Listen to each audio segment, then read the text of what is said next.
Welcome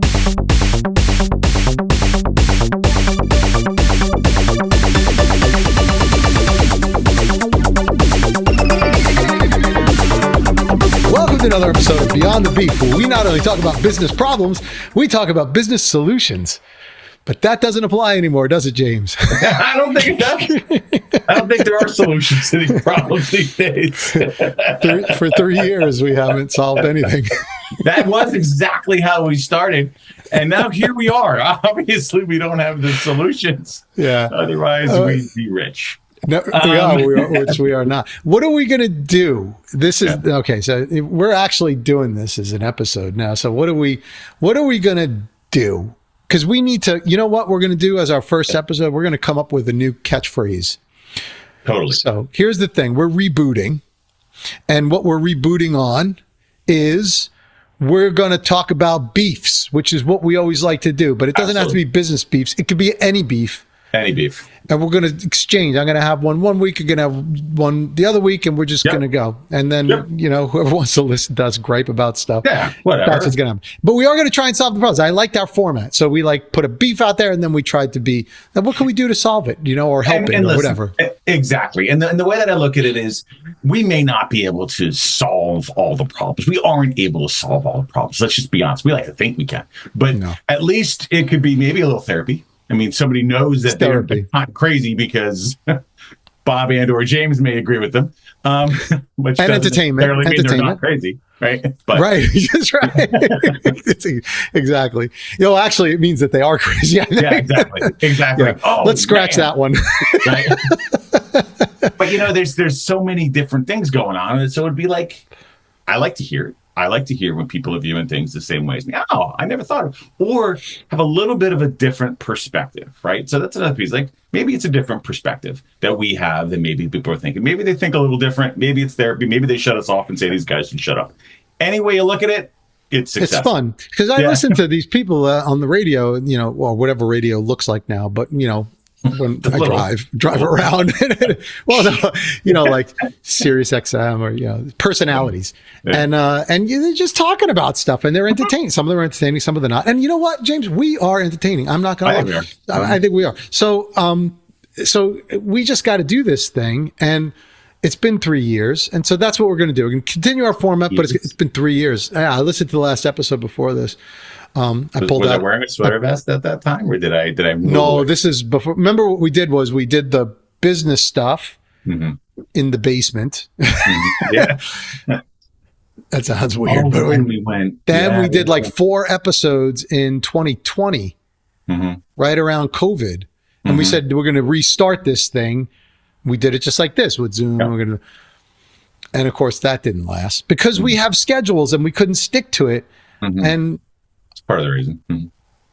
Yeah, I don't know what it is, but this time we're going to do it. Obsessive around what we're doing, and then we caught in those schedules and caught in the obsessiveness, and we released nothing. And we released nothing. So this time we're just going to every week we're going to do this. We're going to put it out as a podcast, quick Zoom thing, and then who knows. Now I'm not looking to be famous, to be honest with you, but I do want to be a personality. You are a personality. I know. I want other people to see that. There's no doubt about that. as are you.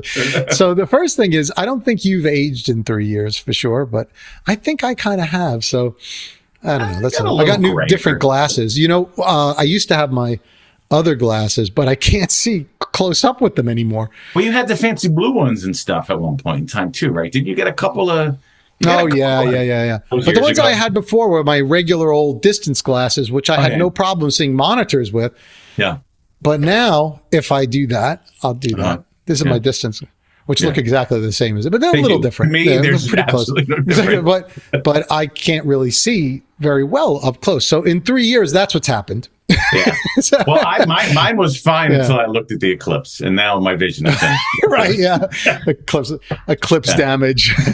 That's what it is. Yeah. And that thing cracked me up, right? It's like we would all be walking around blind right now. They're like, don't look at the eclipse, you're going to lose your vision. We'd be walking around like a horror movie. Nobody would be able to see. You would think that's what's going to happen. I mean, come on. By the way, what a disappointment that was, the eclipse. Yeah, it was. I mean, I had a person I was on the phone with who was doing a class or whatever, and they were in an area that was like 99%. And we were all excited. Like he actually went outside and like we're waiting for it to get dark. And he's like, nothing really happened. But then I had my brother actually traveled to a place where it was 100%. Okay. And there it actually, he went to Vermont. Yeah. He did go to Vermont. All right. Yeah, I think so. And what did he do? He said for them, it actually got dark for, 30 seconds or whatever it was. So it was like a thing. It was an event. So apparently there is a big difference between 100% and 99, or we were like 92 or something. Yeah. Right. Yeah. It was a letdown for me. I happened to be at the time watching the show True Detective, where it took, where, it was nighttime all the time. And I was like, I want pitch black. That's what I was thinking. It was like in Alaska and it was like all the sort of, so it was like, that's what I was hoping for. And instead, I mean, it's like, it's raining. Well, near you too, right? It's raining right now and it's darker now than it was during the, exactly. I mean, of course this can't be an official beef because we can't beef about, the universe. How are we going to solve that one? I don't know, but I will say the solution is if there's ever, there will be one in our lifetime again, but maybe not as convenient. I would have maybe made a little more effort to go to 100% location if I actually knew. I mean, there was nobody who was responsible for telling me that, but I kind of just thought that was what it was, right? And so anyway, I figured they needed to give me special glasses and everything. I mean, I was, wearing these cardboard glasses. I think we did it once. Did we go outside once? Were we together when they did something like this? Like they being the stars? I think we were in the Stanford office at Sequent back in the day. And I think we went out in the parking lot and did something at the last time. There was like a partial one or something like that. Yeah, probably. I don't know though, because I don't remember. No, I wasn't there. I think there was. Okay, I was away because there was a one, but I was in California.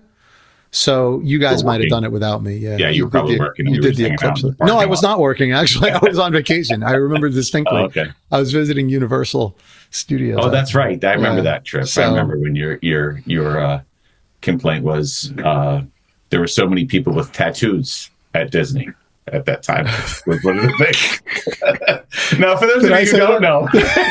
Yeah, let's see what else has happened in 3 years. The judgment was greatly appreciated. And at the time, we had another coworker that was there that also had a bunch of them. A lot. For the record, just so that everyone knows, if I'm going to be a personality here, I have absolutely nothing against tattoos or hanging around people like that. You're making it sound like I'm big. It's funny. I have to say. My complaint was not about that. My complaint was that a lot of people are getting tattoos that never got them before. And I wonder if they're going to regret them, right? Like, it wasn't a complaint. It was more like, man, a lot of people are really into inking themselves permanently. And now I'm telling you, everybody doesn't. I have a relative cousin, and I mean, she doesn't even put thought into them. She's like, she saw something on Instagram once and she was like, that looks cool. All the time. And it was like completely inaccurate to what she was trying to do. And she doesn't care. Could you imagine me getting a tattoo that was inaccurate? I mean, oh my God, for crying out loud. I wrote this darn book and I got a sentence wrong and I was about to, jump off a building. I mean, scrap the whole thing. Could you imagine? Fires burning, throw the books in. Me getting a tattoo thinking it was one thing and it actually was another. And she's like, oh, I still like it. I was like, what? Yeah. It's like, it's forever. This was what I was talking about. Like, people just casually are getting these things. And so now you've done it too. Yeah. So tell me. No. Yeah. Yours has meaning, right? So what's the deal? Have meaning. Yeah. So how many are you up to? Meaning. I haven't just said, let me just go get a unicorn on my back or anything like that. Right. Which could have had meaning, but it doesn't to me. Yeah. What I've done is when I got married to Jennifer, my beautiful wife, I did an intertwining family tree because we were both divorced and remarried. So I did that piece.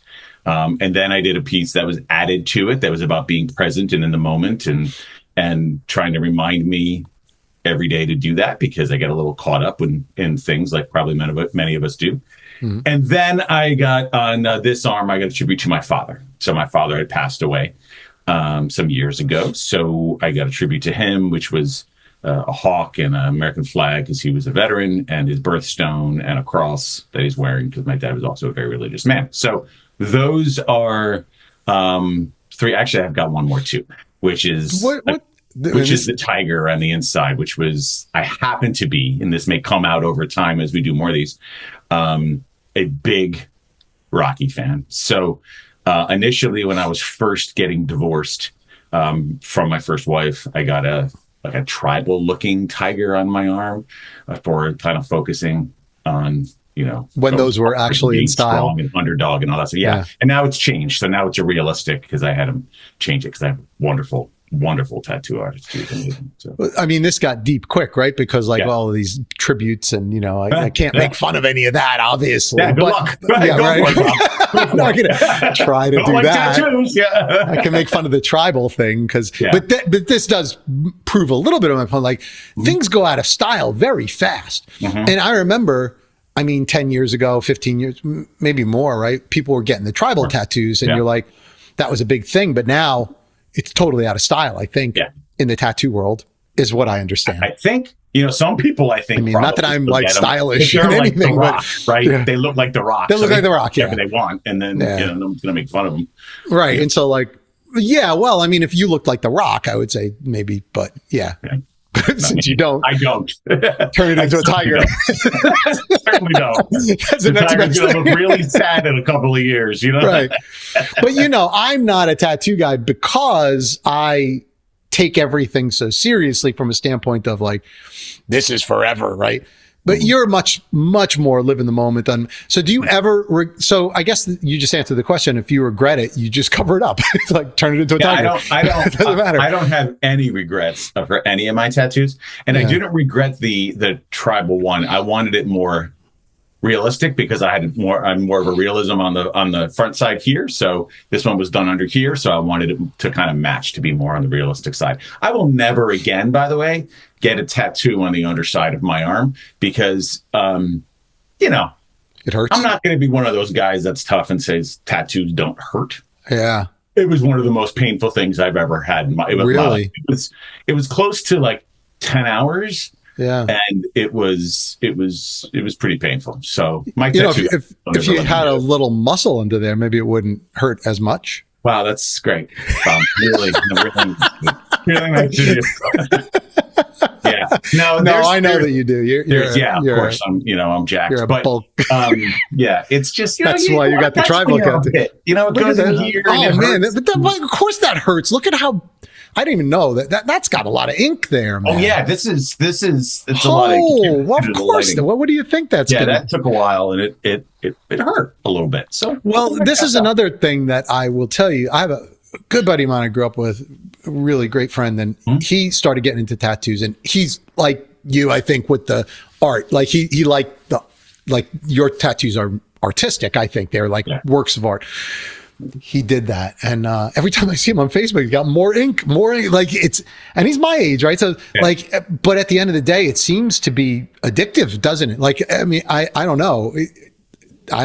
What just happened? Did you see that, by the way? Okay, yeah, okay. I want to talk about this. Let's move on from the tattoos. That was great. That was fantastic. Yeah. By the way, you can't turn. Okay, hold on. We'll finish the tattoo. Then we're going to go to this.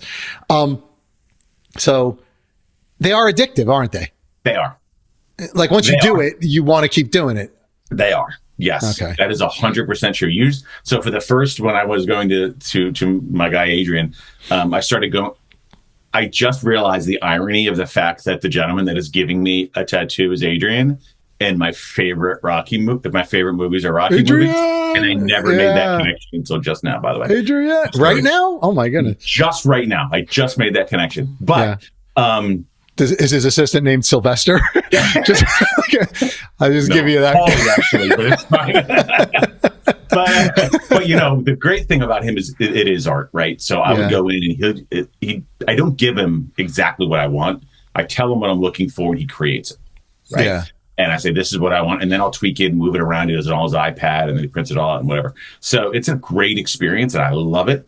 But it is addicting, but I don't want to put anything on me that doesn't have meaning. That's just me. Like, I don't judge people who love the art and just want to get art and whatever. No. But he does whatever it is they want to do. But it is interesting because I still won't go, for example, below my elbows, right? I want to be able to just have it kind of sneak out in the golf shirt, but I don't want to like have it all the way down for a full sleeve. Yeah. That's my personal preference, but some people will have them all, and I no judgment there. It's just different. No, and okay. So all this to clear up the fact that I was not being judgmental about tattoos.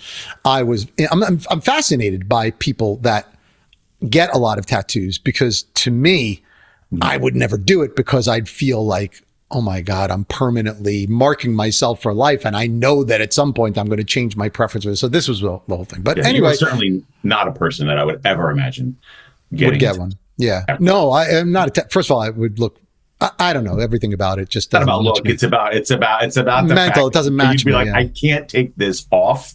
And that would be a problem. Big problem. It's like a big problem, right? So, okay. So now when you talk about this gesture thing, so you saw, okay, if you're listening to this on podcast, you didn't see this, but if you listen to this on YouTube, so Zoom has decided in their infinite wisdom and I can say this because we're paying for this, right? Isn't that like sure. Resume or, but they've done this thing called automatic gestures. So here's what it does is, I can never make it happen on purpose, but you've seen this, right?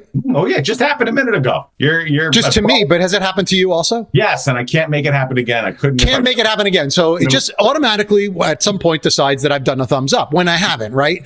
Or I have, and then if I try and do watch, I'll do thumbs up right now. You can't do it on purpose. You can't be more obvious than this, right? Like, okay, nothing.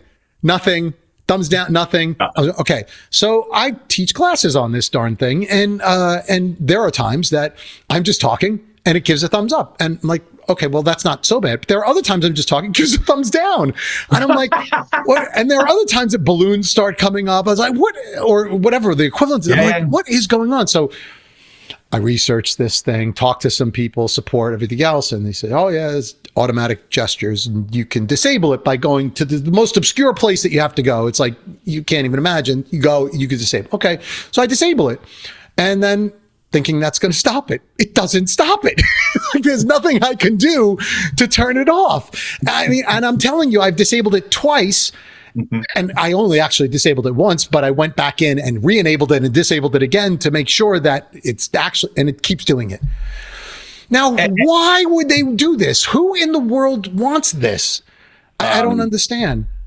I can only surmise that this feature was not created by an Italian, because there's no way. Right. Now, for those of you who don't know, Bob and I are both Italian, all right? Yeah. So we talk with our hands constantly. So a thumbs up, a thumbs down, whatever could come out in the middle of the most random statement. And it could get you in trouble if a thumbs down comes down or a thumbs up comes up when you're saying something, right? But I can only imagine that it's not made by an Italian, because we talk with our hands. So, all the time. And that's how we express ourselves. So and you know what? Somebody not like my hands are down here and all of a sudden something's good and I'm just going to raise my thumb up. Right. It's like, so, by the way, I just did it and nothing happened. Nothing happened. Yeah. Well, and somebody told me that it was for ADA. Oh, see, it just happened. Look, okay. Do you see it just happened? This one was in a thought bubble. So, okay. So somebody told me that it was for like ADA and people with disabilities. And I scratch my head. I'm like, now I'm all for that, accessibility and things, of course. But how does this, someone's got to tell us, if you know, write it in, comment, whatever. I mean, how does this help? And if it is for that, and somehow it does help someone with a disability, shouldn't it work? That's what I don't get. It clearly doesn't work. It clearly doesn't work. It's and this is a whole other thing. Exactly what you just did, which was this. Like slow, right? Right. Nothing. No, that's I can't. I don't know what it is. So, which brings me to a whole other beef. I had this one as one of my lists, which is AI. Man, I want to talk about AI because someone's going to have to tell me why AI is a good thing. And if this is like part of AI, you can have it. Like It is awful. But anyway, well, here's the thing, James. We have so much to talk about. So much. And so much to think about. And we got 3 years of stuff to get out. I don't know. This feels so good. But we are at the end of our time because we're only going to do these for like 30 minutes. And we both have other meetings. Yeah, we actually because as it turns out, releasing 4 videos in 3 years doesn't make you any money. So, and we didn't even talk about our catchphrase. So, okay, so here's what's on the docket for next week: AI and our catchphrase. And that's what we're going to talk about. And by next week, you're going to have a great microphone, and we're going to have a better microphone. We will be all set. I'll have something that could look maybe as cool as yours. Probably not that cool because I can never match don't even try. Especially from an audio perspective. It's you make up for it. You make up for it in tattoos, and personality. And every other part of it. Basically, something cooler than me. Are pretty awesome. Great. Yeah, I agree. This is fantastic, and it screams more to me. And it is hopefully going forward, it'll be as therapeutic for people that listen as it is for me. And I think it is healthy and great, and I am excited for us to continue doing these. All right. Well, look for us on our standard YouTube channel. I think it's still, you can get to it by YouTube/Bob and James. I think we got that at some point. We did actually. And that's pretty good. So so we'll keep going. And well, until then, we will see you back here either next week or in 3 years. Who knows? It never can tell. But if you want to watch the old ones, you could see kind of a progression of our, of what we've done, including clothing and what we've worn and how we've changed things over time. So hopefully we'll be back soon. I'm sure people will love to go in the archives. Pretty funny, though. All right. So I guess until next time, we'll see you back here on another episode of Beyond the Beef. That's the way we used to do it. We'll see you next time. Bye. Goodbye.